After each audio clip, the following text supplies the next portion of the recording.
Bonjour YouTube, je suis Sébastien et en quelques minutes on va voir ce qu'il y a à savoir sur le salon de l'auto de Genève 2019. On a déjà vu la 208, la Clio et le T-Roc R, donc on va passer au reste.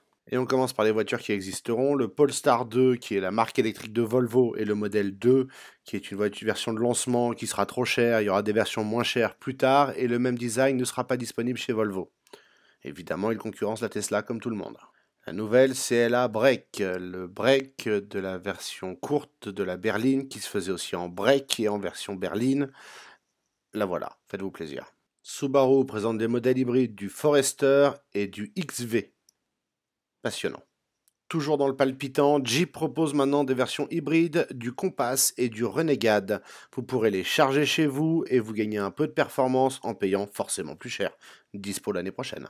Mazda sort le CX-30, un crossover qui vient entre le CX-3 et le CX-5, bien que personne n'ait demandé un modèle de plus. Morgan, marque britannique emblématique, met un terme à la plus 8 avec son 8 cylindres BMW pour une plus 6 avec un 3 cylindres turbo BMW, suit de la Z4 et de la Supra, donc voilà une alternative à ces deux voitures au design particulier. Et oui, il y a toujours la structure en bois en dessous. À l'occasion de la sortie du X3 X-Drive 3 litres hybride, BMW améliore aussi l'autonomie de la majorité des modèles d'à peu près 50%. Ça vous fait rêver, j'en doute pas. Toyota sort une version GR de sa Corolla pour être sportive, mais ça n'est que de la gueule évidemment, puisqu'il n'y a aucun moteur en dessous intéressant. Kia relook les Niro hybrides pour leur permettre de ressembler plus aux Niro électriques.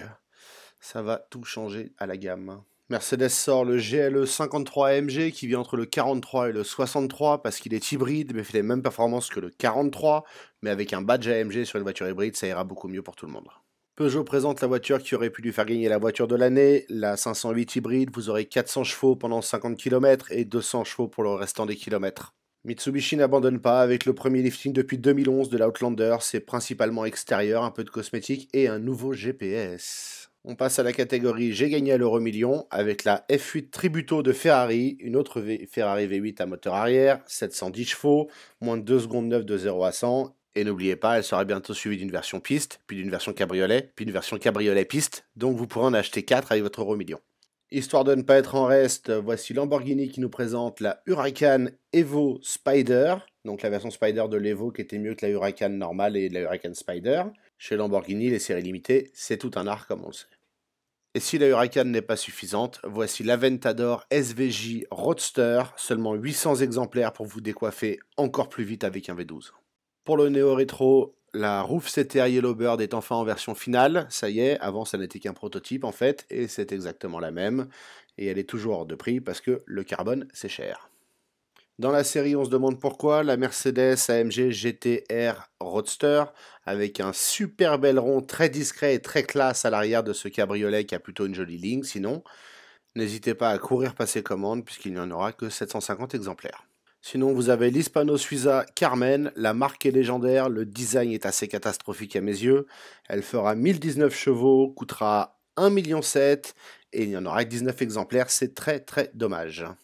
En beaucoup plus joli, mais aussi en plus cher à 2,5 millions pour 1900 chevaux électriques, la Pininfarina Battista, 4 motrices évidemment, et ça ressemble à une Ferrari un peu modifiée puisque c'est eux qui les dessinent, il n'y a pas de raison. Reste à voir si de carrossier ils peuvent devenir constructeurs. Encore un peu plus cher pour 3 millions la Koenigsegg Jesko, J-E-S-K-O, je vous laisserai choisir comment le prononcer. 1600 chevaux à l'E85, 1280 chevaux à l'essence normale. Il y en aura 125 de fabriqués, 80 sont déjà vendus, alors dépêchez-vous. Et voici la plus chère de toutes, puisque coûtant environ 9 millions de plus qu'une Chiron sur laquelle elle est basée, c'est la Bugatti, la voiture noire, c'est celle de gauche. Celle de droite, c'est une 57 SC Atlantique de 1936 à 38, dont elle a été inspirée. C'est un modèle unique qui rend obsolète toutes les Chirons, donc vous n'avez plus qu'à les vendre pour vraiment pas cher. La Ginetta Acula vous offrira environ 600 chevaux et peut-être homologuée sur la route dans certains pays, mais pas partout. Et ça nous montre que la France a vraiment eu tort de tuer les petits constructeurs, sinon on en aurait des comme ça chez nous aussi.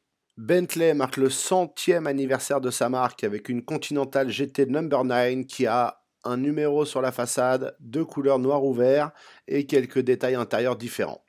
Félicitations pour l'originalité. Et avec ça, on passe au concept car, ces voitures qu'on aimerait bien acheter mais qu'on n'aura jamais. Et on commence avec l'Audi Q4 e-tron, c'est une voiture électrique, un petit crossover. On l'attendait tous, il va finir par arriver évidemment. Et comme toutes les Volkswagen, Audi, Skoda, Seat du groupe, ce sera la même plateforme en dessous, donc la même voiture. Sian Racing nous offre cette superbe voiture, c'est le même groupe que Volvo, donc il n'est pas impossible que ce soit les sportifs de Volvo maintenant qui veulent limiter la vitesse de toutes leurs voitures, sous la marque Volvo uniquement. Le Aston Martin Lagonda All Terrain préfigure un SUV qui ne sortira jamais, puisque le SUV qui va sortir sera beaucoup plus classique, mais on sent que ça travaille le cours de bourse chez Aston Martin avec des modèles géniaux partout pour l'avenir. On continue donc toujours chez Aston avec la Project 003 qui sera une version routière de la Valkyrie qui était la Project 001. Elle aura plein de technologies super futuristes pour pouvoir passer les dodanes. Et la dernière de chez Aston, l'Aston Martin Vanquish Vision, qui sera une supercar en 2022 avec un V6 biturbo pour concurrencer les supercars qui sortiront d'ici là, et elle ne ressemblera probablement pas au concept malheureusement, qui elle ressemble à la Jaguar CX-75 de James Bond. Le Mitsubishi Engelberg Tourer, ça vient d'une station suisse comme nom, et c'est supposément l'avenir du SUV électrique, et on pourra le brancher à sa maison pour recharger la maison quand le solaire ne recharge pas la maison ou la voiture. C'est un avenir un peu utopiste et très théorique. La Kia Imagine, qui est un concept de voiture électrique du futur pour un futur qui n'existe pas et n'existera probablement pas puisque ça n'arrête pas de changer comme objectif et comme stratégie. Néanmoins, le concept est intéressant, même si je vois pas bien ce qu'on doit en tirer comme information sur la marque. Le Volkswagen ID Buggy. Celui-là me fait rêver, mais évidemment, c'est une voiture électrique sur la plateforme Volkswagen MEB comme toutes les autres, mais il sortira jamais, parce que Volkswagen va jamais le faire, comme tous les autres concepts néo-rétro qu'ils ont fait de l'époque des coccinelles. Et très honnêtement, ils prétendent qu'ils vont laisser d'autres constructeurs le faire sur le skateboard électrique. J'y crois pas. L'Alfa Romeo Tonal, un crossover de la marque qui doit sortir prochainement, mais qui n'était visiblement pas prêt pour le salon et dont l'intérieur ne ressemblera en rien à celui qui est montré dans le concept car. Peut-être qu'il y aura des traits semblables sur l'extérieur. Le Subaru Visive Adrenaline, ce que vous devez ressentir en le regardant, il préfigure le concept du futur remplaçant du Crosstech. Si c'est le cas, ce sera intéressant de voir Subaru changer d'image, mais c'est pas fait encore. Mercedes Nougat avec une camionnette électrique baptisée le EQV, vous pouvez l'avoir en version full luxe évidemment, c'est Mercedes, faut pas exagérer. Le concept est intéressant pour les centres-villes, pour ne plus avoir les camionnettes et les chauffeurs et les taxis avec des bruits de diesel assourdissants, mais c'est pas encore fait, la version finale devrait présenter à Francfort. Le Nissan IMQ veut nous montrer ce que sera l'avenir des crossovers et des SUV. Vu la tronche de l'engin, moi je suis out, le style monolithe, c'est pas pour moi.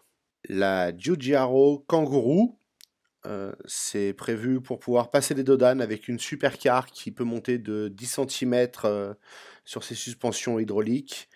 0 à 100 en 3 secondes 8, forcément électrique et forcément 4 roues motrices. On verra si ça va plus loin que le concept. Hein. Diamétralement opposé, la Smart 4Ease Plus, une version lamentablement faible et timide de ce qu'était la Crossblade que Smart avait osé vendre il y a des années. Il y a là un pare-brise et un toit et un look qui est somme toute pas si folichon que ça si on enlève le orange et qu'on le met en gris.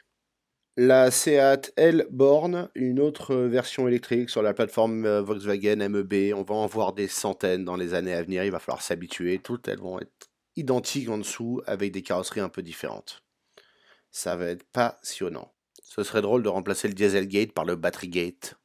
La Honda Urban EV, un design sympa qu'on avait déjà vu il y a un certain temps.